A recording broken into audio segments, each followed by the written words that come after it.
امام جماعت احمدیہ عالمگیر سیدنا حضرت خلیفۃ المسیح الخامس ایدہ اللہ تعالی بنصرہ العزیز فرماتے ہیں، میں دعا کرتا ہوں کہ آج بھی اور آئندہ بھی دنیا کے رہنما جنگ،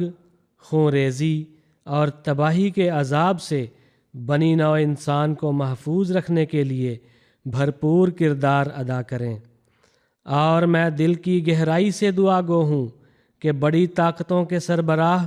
اور ان کی حکومتیں ایسے اقدامات نہ اٹھائیں جو ہمارے بچوں اور آنے والی نسلوں کے مستقبل کو تباہ کرنے والے ہوں، بلکہ ان کی ہر کوشش اور جد و جہد اس بات کو یقینی بنانے کے لیے ہونی چاہیے کہ ہم اپنی آئندہ نسلوں کے لیے خوشحال اور پرامن دنیا چھوڑ کر جائیں۔